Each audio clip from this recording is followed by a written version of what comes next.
PT1. Yes, good afternoon. It is a pleasure to be here, to be able to share my story with Brother Dalani's audience at Harambe Home, Harambe Radio and TV. He's asked me if I would come from childhood up to a certain segment in my life as a way to contribute to his biography series on the radio and television station.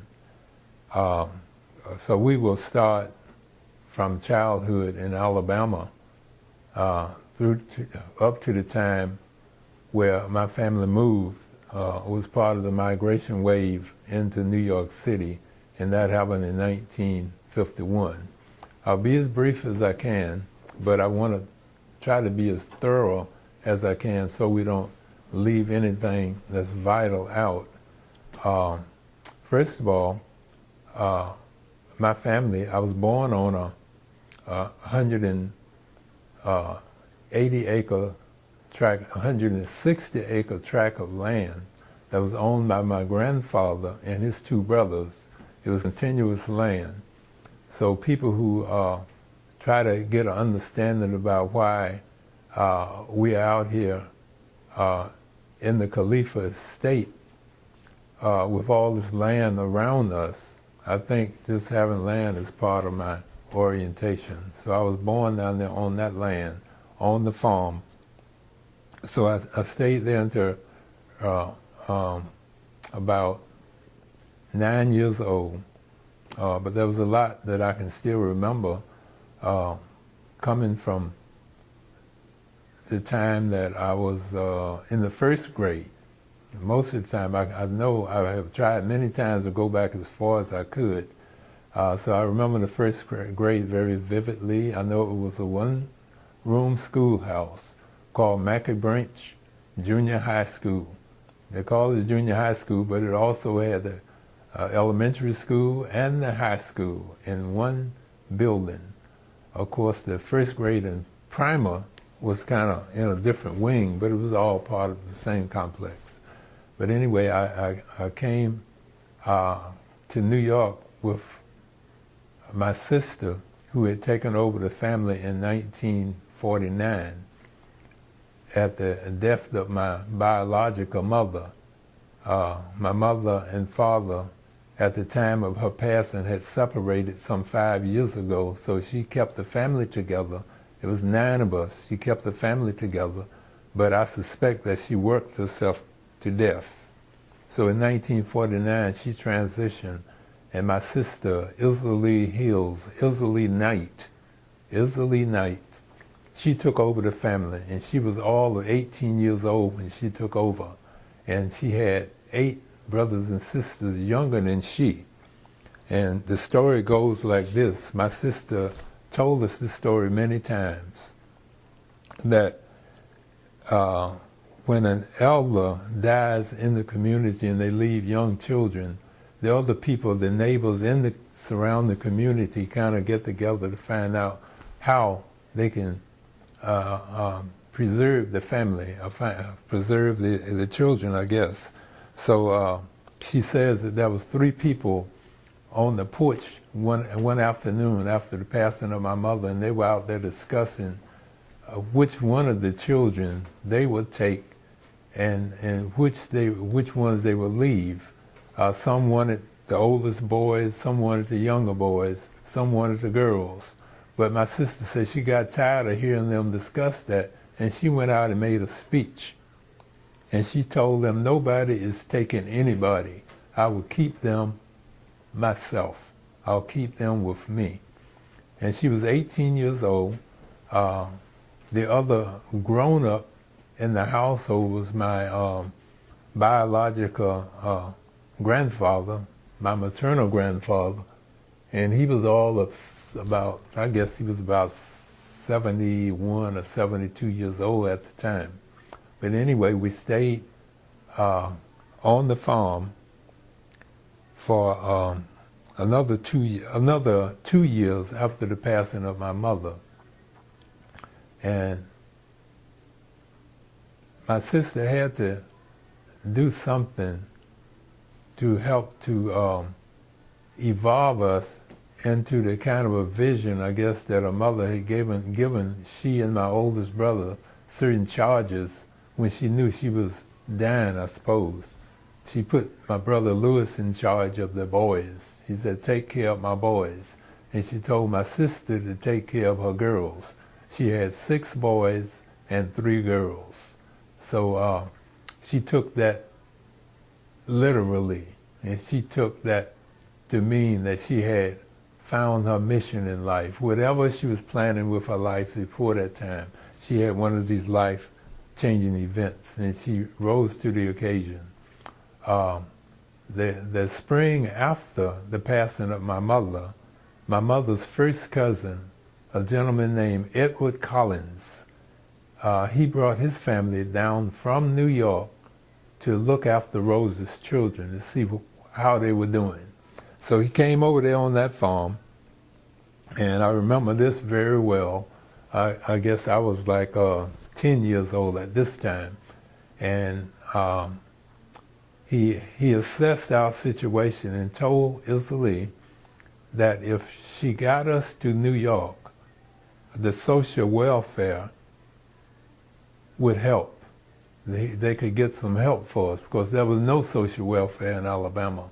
We were just orphan children without any type of income, or any kind of livelihood. We were on the land, but unfortunately, seemed like we should have been able to do better than that, but what can I tell you about that? I'll get into that later on, I guess. But my father had come up to pick us up. He lived in a different town, but my sister vetoed that idea too. So when my mother's cousin, Edward Collins, told her about the opportunities in New York where we could get some help and he would get us into a good school, my sister kind of leaned towards that, but she said she didn't make a commitment. But it was decided that the oldest boy, Louis Edward Knight, he was second to my sister in the sibling order of things. It was agreed that he would go back to New York in 1950 with cousin Ed, and he would work there and help to pave a way, set the stage so the rest of the children could join them in 1951. So he left the farm, and he was our main breadwinner. Louis was the man of the family at 17. So he went back to New York, and cousin Ed, true to his word, he helped Louis to find a job. He gave him a place to stay in his apartment in the Bronx, and he ensured that Louis sent money back each week out of his salary at that time. And I still remember those registered envelopes coming in with the contributions that Louis was making weekly to us. So this is what I remember about my early childhood as we prepared to come into New York. During the next year after Louis left, this was a very exciting time for the children. Of course, we had to do something to settle up with the property and stuff, the livestock that we had there on the farm. Papa,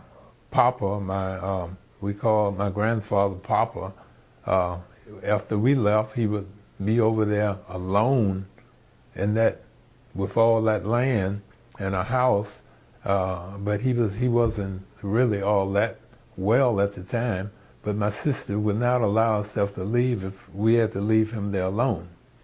So the first thing, during that year, Papa had been seeing a widow in the area.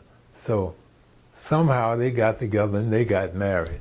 So that kind of freed Isalie up to take the family out of the farm into New York so we could take advantage of the opportunities in the North.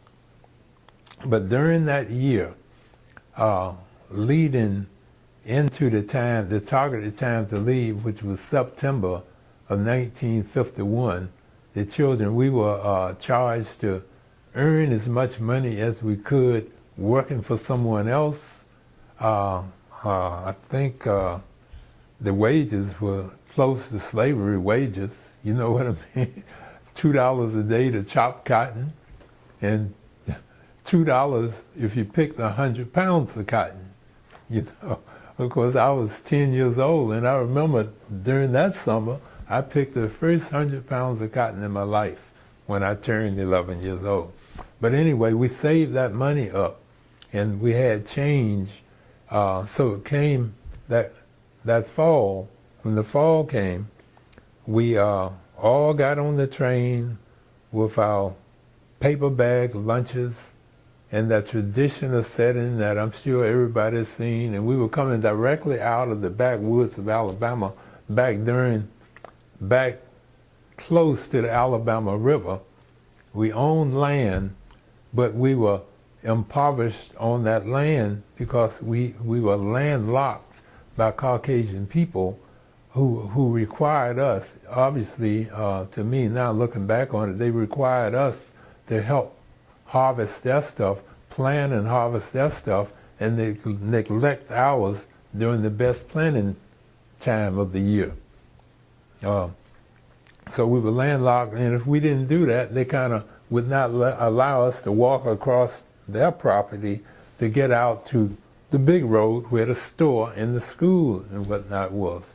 So it was some kind of arrangement there that was unwholesome, not unlike the condition of black people in these United States of America. It's an unwholesome situation, but somehow black people survived. And this is a story of survival. It was centering around, at this point, around the efforts my sister made to make sure that the children of her mother was given an opportunity to survive and thrive. So what we did, we got into New York, and Lewis, true to his word, he had found a nice sized apartment, an apartment that was owned by my maternal uncle, and he had two apartments. He lived in one down in Pittsburgh, and then he had another one in the Bronx where he let Rose's children. Rosalie Knight was my mother's name. I'm sorry I didn't call her name earlier. But we stayed in that apartment for about 2 years. And sometime during that year, we started getting some disturbing news that was going on back on the farm in Alabama. It seems that my father had taken a turn for the worse. He was getting sicker, and his wife for 2 or 3 years, she was not well enough to be charitable to treat him as the kind of treatment that he needed. So it was decided that some of us had to go back to look after him. I knew sometime during that school year that this would be my last year in New York for a year. But during that time, when we got to New York in 1951, I'm sorry to jump around like this, Brother Dalani, but I'll tell it as it's coming to me, right? Okay, we took that train ride into New York City, into Grand Central Station, and I remember school had already started, but it was decided that one friend of the family would go with the children to the schools because my sister, first of all, at this point she's 19 years old, but then she's right out of Alabama, and we were definitely hillbillies. We were dressed like hillbillies. I guess we looked like hillbillies, and I guess we talked like hillbillies. But it was decided that some sophistication had to come to bear to get us into the kind of schools that it was decided that we should try to get into. So this was done. I was taken to a school in the Bronx called PS 55, That's where the boys were put in. Ella and the baby girl was put into a girls' school near us, but the boys were put in PS 55. And the three oldest boys, Lewis was already working, and Jake, who's second to Lewis as far as the males in the family, and then Bob, Robert Knight, he was the third. He went to school, but he went directly into high school, and Jake did not work at all. He got a job.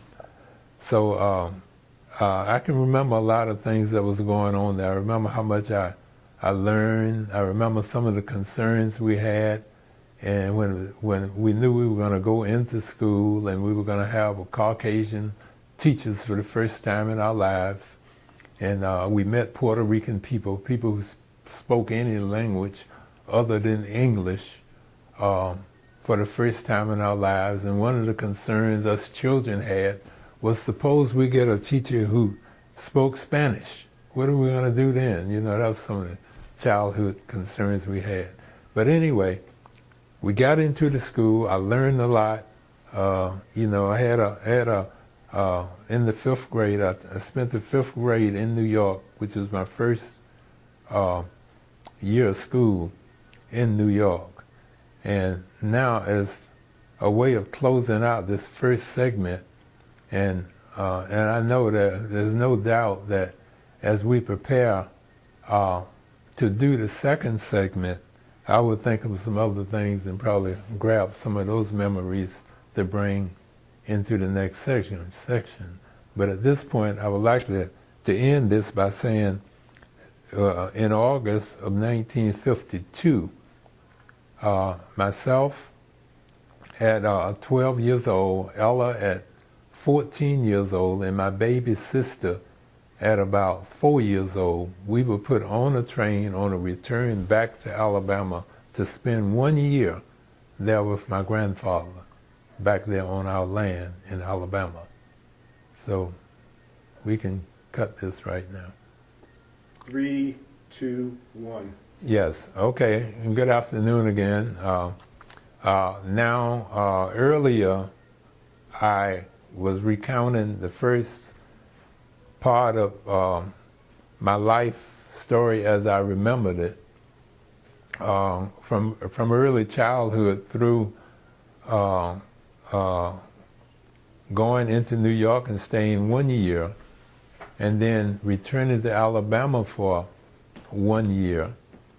But before we go into the next segment, which will take us from 1952 up until about 1972, and those are some very good years for myself as far as development and understanding life is concerned. Some of the things started making sense during that time. But before I continue at this point, I would like to kind of go back and call off the name of my mother.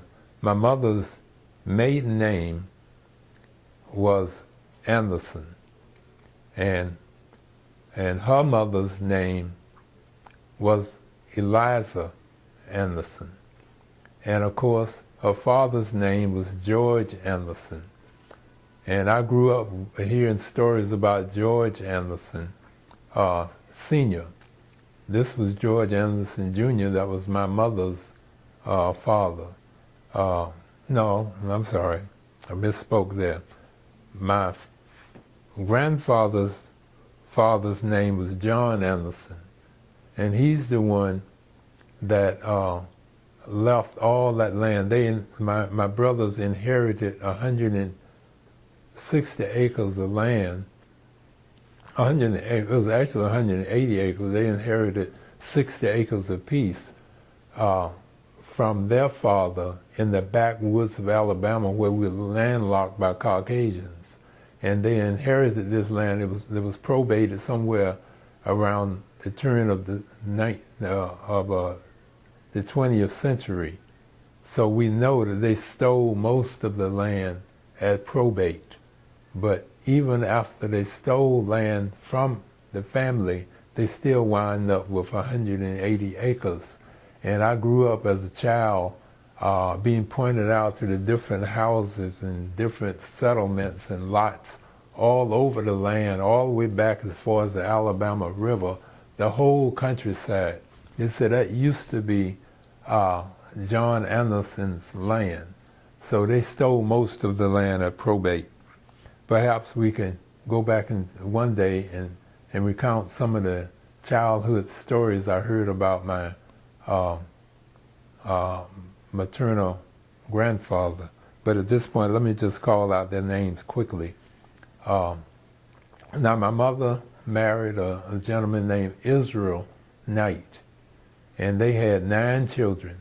Isserly, Lewis, Edward Knight, Jake Knight, Robert Knight, Ella Knight, Herman Knight, yours truly, Jesse Knight, Alfred Knight, and Elizabeth Knight. Now, at the death of my mother in 1949, not only did my sister take over the family where there were some teenagers and sub-teens there was an infant there. My baby sister was only 15 months, but she took that over. Okay, we'll get into some of the heroics there, because my sister, she's a real historic figure. I compared her to Harriet Tubman by the nature of her work. Not only did she bring us out of Alabama, she was instrumental in bringing, I'm sure, no less than 25 or 30 other individuals, maybe more than that, out of the South into the North.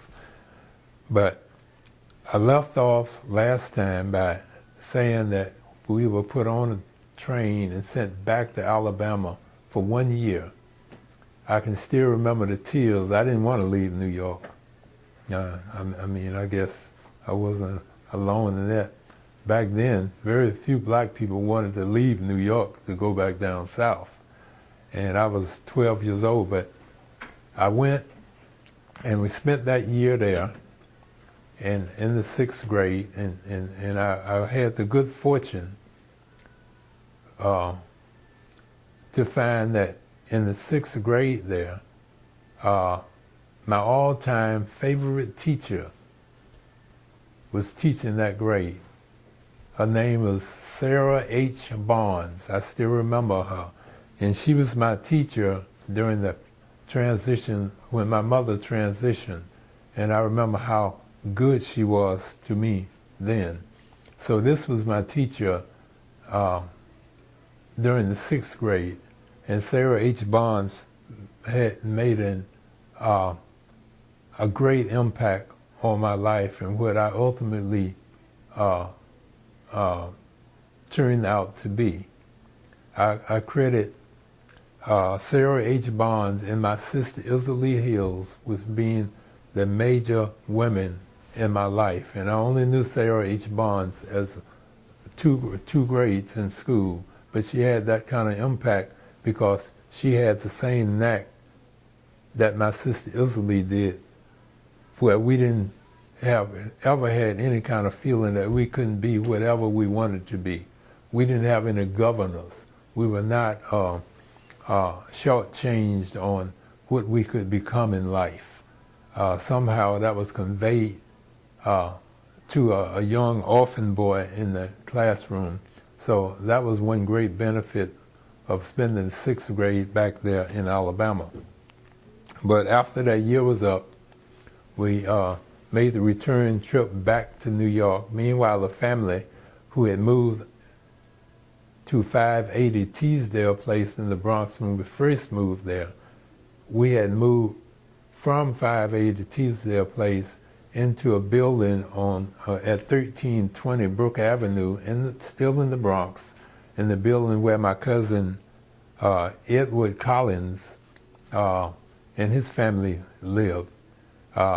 When a large enough apartment became available there, of course, Cousin Ed looked out for the children, Rose's children, as he called us, and we had a large apartment there on the 3rd floor. They were on the 2nd floor, and we took this big apartment. there at 1320 Brook Avenue. A lot of people say it was a bad neighborhood, but it wasn't a bad neighborhood. It was our neighborhood. It was beautiful, you know. And I remember anything but good memories. I remember the gang banging. I remember the riots. I remember the police brutality and all of that from a child's perspective. But mostly I remember growing up from the age of 12 through high school, living at 1320 Brook Avenue. And now we had the challenge of finding good schools again. Islee, she got Ella, who was 2 years older than me, into an academic high school there in the Bronx that was about 98% Jewish. And my sister said she remembered how surprised everybody was that Ella was going to that high school rather than some other high school. So she said that she thought it must have been something good about it if they were surprised. So of course, as I came to high school age, she put me in that academic high school. She put Jesse in that academic high school and brought her own children through that high school. But anyway, it was a learning experience. I met some of my what I thought would be lifelong friends there at 1320 Brook Avenue.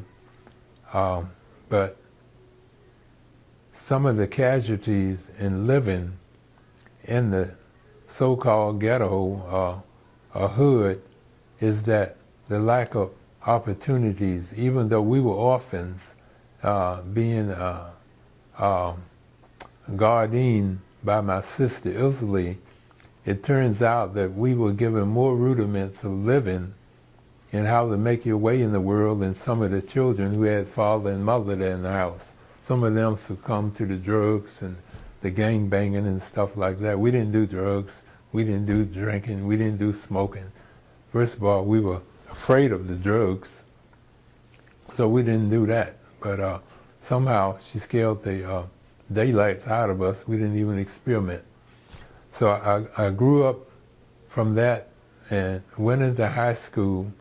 Well, I remember a lot about junior high school too, but perhaps one day we'll talk about that. But I remember the high school was where I started really feeling the power that I like to say that my sister saw in me before I was old enough to even understand what it was about. So in high school, I had always loved baseball. I was a baseball player. So I got on William Howard Taft Junior High School baseball team. As an academic school with mostly white people, of course, you know, they didn't have too many black people on the team, but there was 3 of us, and we were the so-called stars on the team. I was a pitcher, and I could throw the ball, and so I can still remember that. But like athletes today, black athletes today on white campuses, the academics kind of go a different way when you play sports, you know, and you're recognized for your sports there. And the academics was never a problem for me because I got the good basics of reading and writing before leaving Alabama, when I had all these great black teachers and a black school principal. So it was very easy for me to do the kind of easy work that these northern children was doing. You know, that was no challenge for me. Somehow it might have been different if I had been challenged, but it was easy for me to get passing grades without studying that much. So I devoted a lot of time to sports.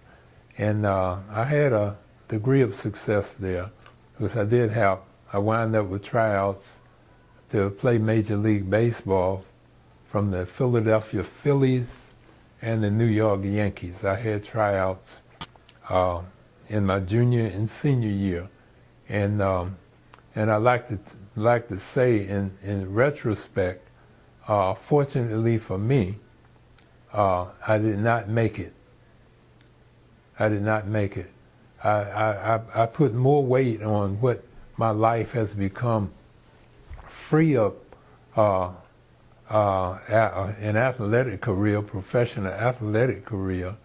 I like the idea of what I have become and what I have become, what the nature of my work and its worth in the liberation struggle of black people. But at that time, of course, I hadn't been exposed to the liberation struggle of black people or even to black consciousness. Somehow I was like a lot of black people that I suspect kind of go through life without really coming to understand the real nature of what has happened to black people here in these United States of America. So I was kind of like going through the motions that was laid out there for black people by Caucasian. And we know now as an adult, I find out that white people have a very real and clearly defined place for black people. That is not just talk. When the white man killed a black man because they said he was uppity or he was not in his place, white people do in fact have a place where they prefer black people be. And unless you get some extra education, unless you really get some education, you're going to find yourself in that place that's already assigned to you as a black person by white people.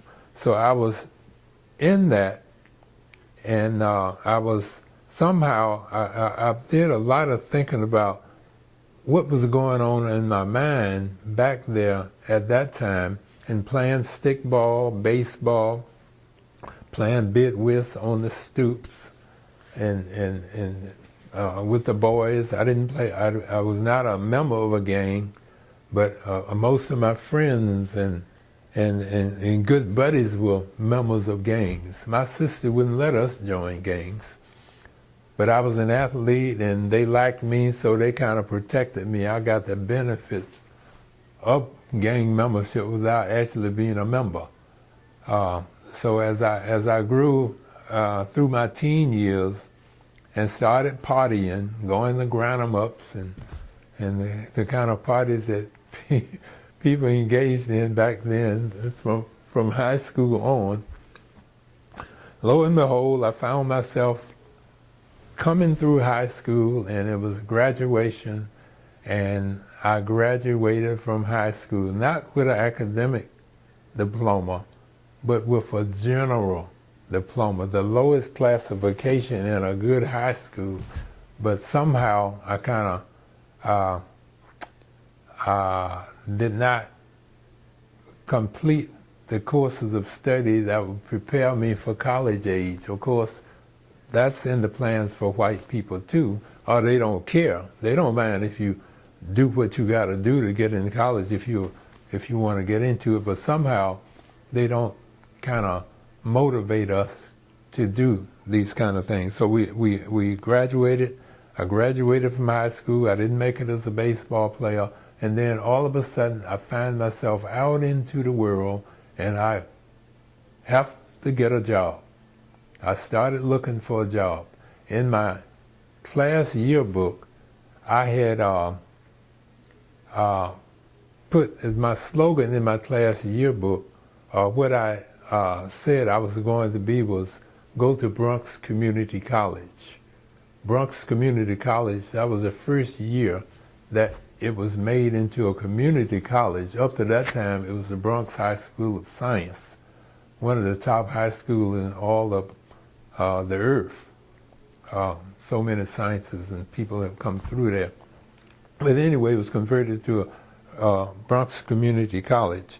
I did not go into Bronx Community College, but instead I found a job. I found a job as a shipping clerk, a job that I had to pay for. And I was making all the $45 a week as a shipping clerk in the garment district. In the garment district. But I stayed there for 2 months. And then the social welfare, since I was a ward, I was on the aid to dependent children the last year in high school. They had some kind of employment service and they found me a job. It was making less money, but I was convinced, or someone convinced me, that there was better opportunities there. And I can say that the best opportunities was there because it exposed me to for the first time to the industry that I ultimately wound up in, which was the graphic arts industry as a master printer. I'm kind of jump-starting this, but I am a master printer. And that's where I was exposed to the apprenticeship program and journeyman printing for the first time at a little stationery store there in the garment district of New York. We didn't work in the industry, but we worked in the shipping part, shipping out the cards and business cards and things like that was produced by the master printers. So I did that, and I took a cut in pay in order to take that job. I was making $40 a week. This guy was paying me $1 an hour to come there and get to give him 8 hours a day, and I was making all the $8 per day. Okay, so I stayed there for about 2 months. Now I know it was during the summer. And then my cousin, one evening, he knew I was working, he knew I was in a low-paying job. My cousin, who was about the same age as I am, he had a brother who was working in a factory. And that factory job, he asked me did I want John, who was his brother, to look out for me for a job at Technical Tape. So I told him yes. He said they paid more. He said they paid $60 a week, and that was more than $40 a week. So lo and behold, a position did open up, and I took that job, and I was there, but I realized at this point that I needed something else to go with what I had out here. I knew something drastic was missing in my life. I still had some of the same friends, and some of them was, at this point, was getting strung out on the dope. Some of them was engaging in petty crime. Of course, you know, that was not part of my orientation as an Alabamian, you know, from the deep South. So crime was never an option for me. And the drugs, of course, we talked about the drugs. But I knew that something had to happen, so I took a job at Technical Tape Corporation in that factory as a quality control operator. A great sound. And it was a good job because I had to do the quality check on the worker, the grown-ups there. So anyway, but I knew that there was something else ahead. I needed something else in my life. So I enrolled in Bronx Community College, and I told my boss at Technical Tape Corporation that I needed a day shift job because I was going to school at night, and somehow that was arranged. So I worked in the daytime and took 2 courses at Bronx Community at night. This is a way of trying to better myself. I had business law and English composition 1. And that lasted until about June of that year. In the interim, I had joined the union, the company, one of the unions had tried to organize the workers, and to make a long story short, I was not considered part of the workers, but I joined the union anyway, so I would be with the other folks. And the boss of the Technical Tape Corporation, the factory, he didn't like unions, so he fired all of us. So all of a sudden I was out of this good job. I completed the semester at Bronx Community College, but I didn't have any job. And lo and behold, one day I passed by a recruiting station on Fordham Road in the Bronx for the Air Force, and I joined the Air Force. Can we take a break right now? Yes, good evening again. After that, before that break, we're at the point where I went into that recruiting office on Fordham Road in the Bronx, where I joined the United States Air Force. And I had to take a lot of flack from my best friend, whose name was Aubrey Jenkins. He was telling me, at this point, I was kind of black conscious compared to the rest of my friends. But he kind of ridiculed me for joining the military. He said, "You're going to join the man's army, man. How you going to?" I said, "Well, look, I'm joining it for me. I know this is the best decision for me at this point. I know I got to do something. I got to get off the block." And you know, so and that part was pretty much tells the story, and it kind of tells the story of how my consciousness, how I was kind of awakened. I was kind of awoken a little bit back on the block, because I mentioned earlier about I spent most of my teen years playing stickball and baseball and playing bid whist on the stoops in the Bronx with friends and people around. But and that is true.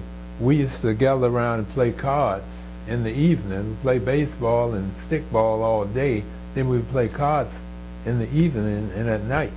But there was one brother who would hang out with us in the daytime that stopped hanging out with us to play cards. He had found the Nation of Islam. He had found the teachings of Minister Malcolm X, and he started attending those lectures by Malcolm, and he would come by later on and tell us about those lectures, and I remember them. I listened to them.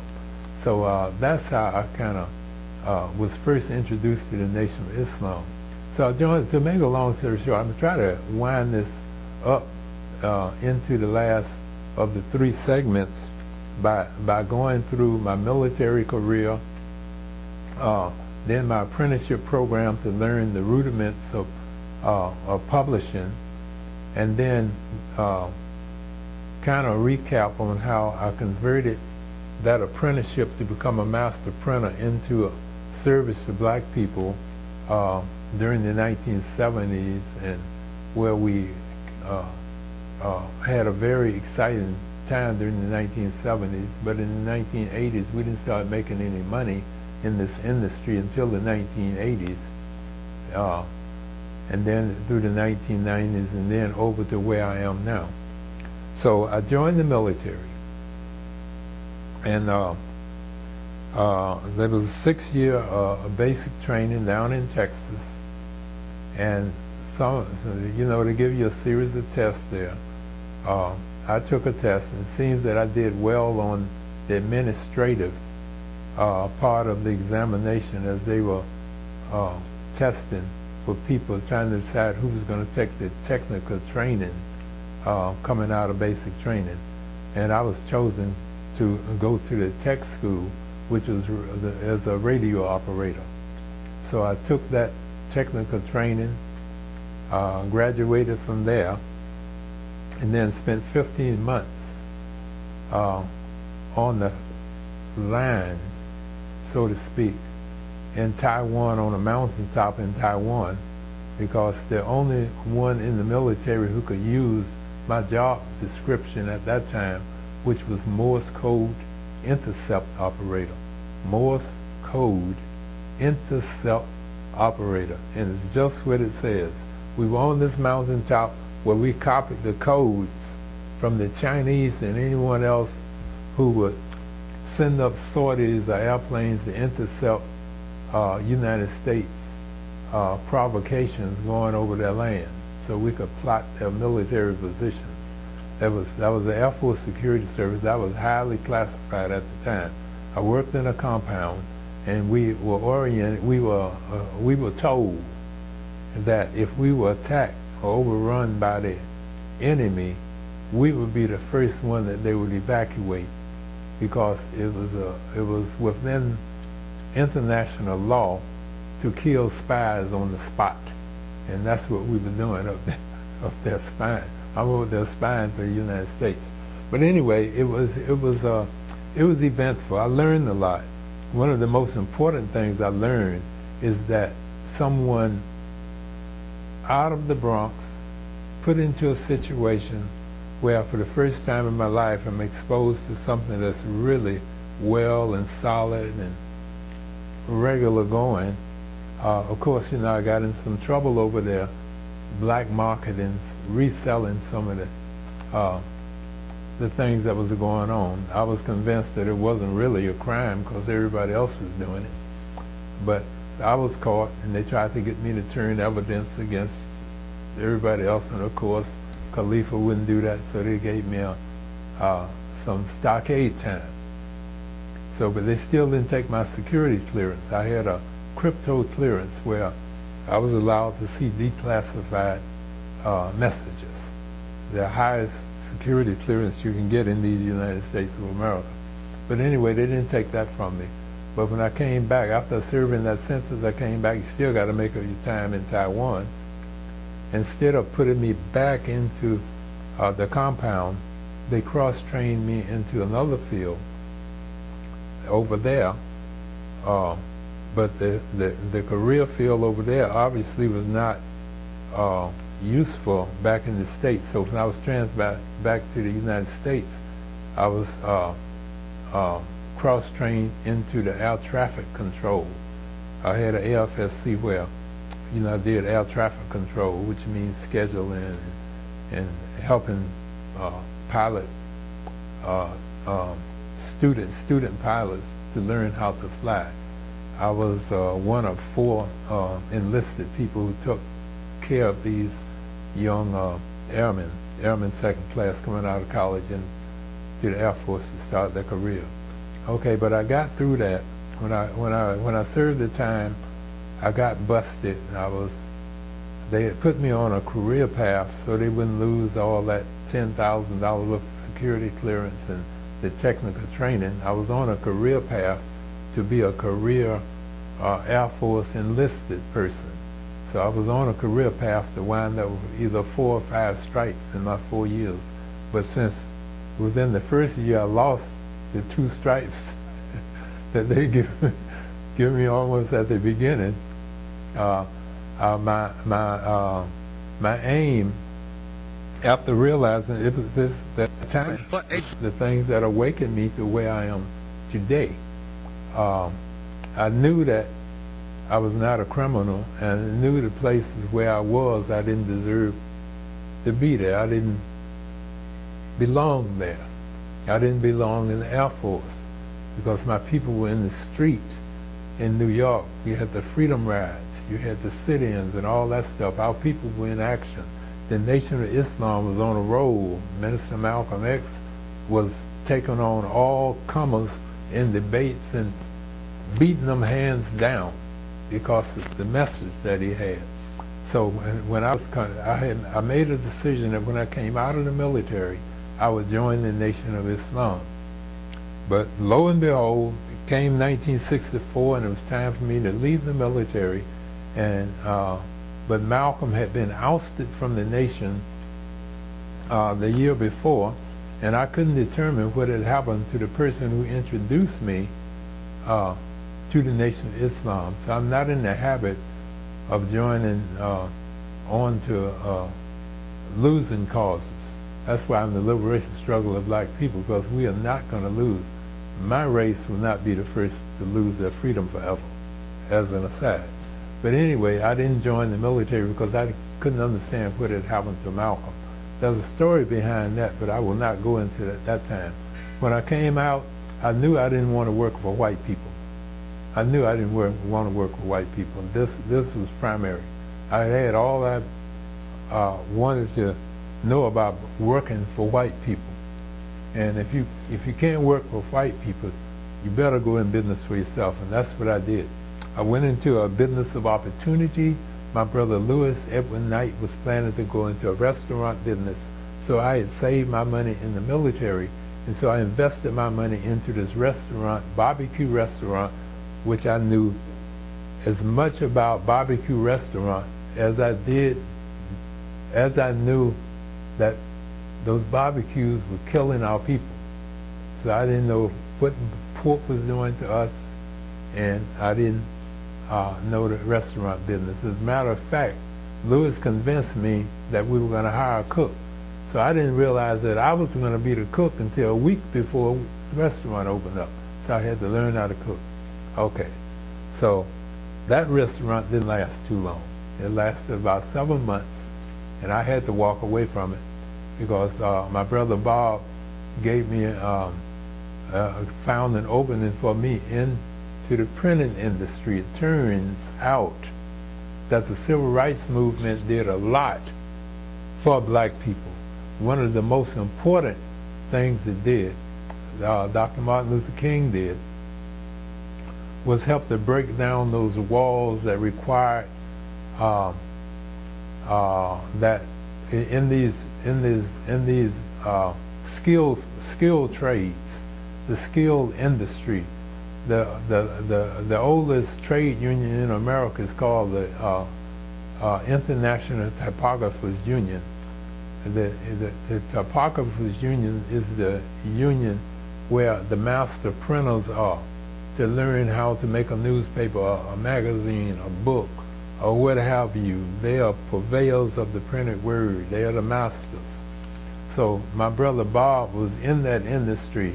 He had waited 9 years to get an apprenticeship because at the time that he was working in it, the apprentices, the assignment of the apprenticeships was determined by the bosses, by white people. And of course they chose young white boys for the apprenticeship, and they passed over Bob.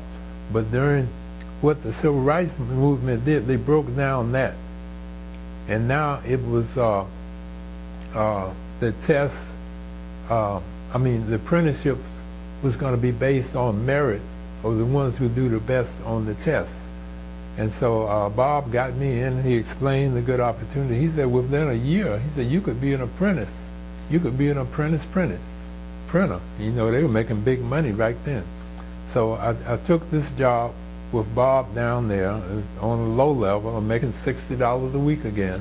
I'm back. No, I was making $61 a week. But coming along with that $61, there was an opportunity to work 16 hours overtime a week. So I took every hour overtime I could get.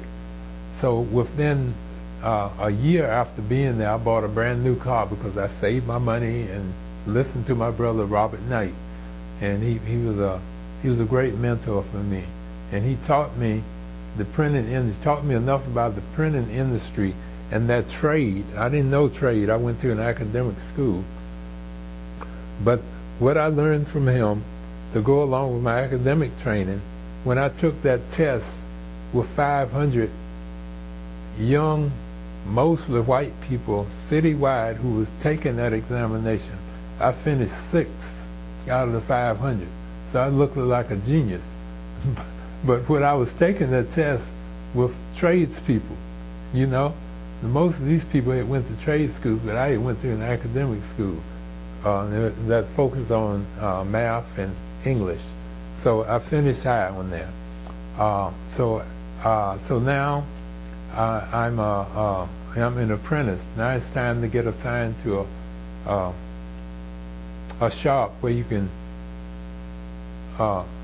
go into your apprenticeship, which was work and school. Work and school. They paid you well while you were going to school and working. And during that time, while doing that, meanwhile I got married. I got married to my first wife. Her name was Jeanette Sybil Crawford. And from that union came my son, Ibn Khalifah. But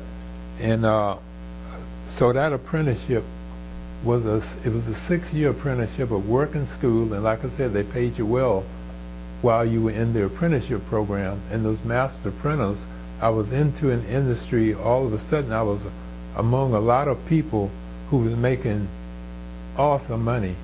These white people were making, back then, what, 1969, 1970s, they making like $600-700 a week, you know. A lot of that, some of that was overtime, but we were in a good union.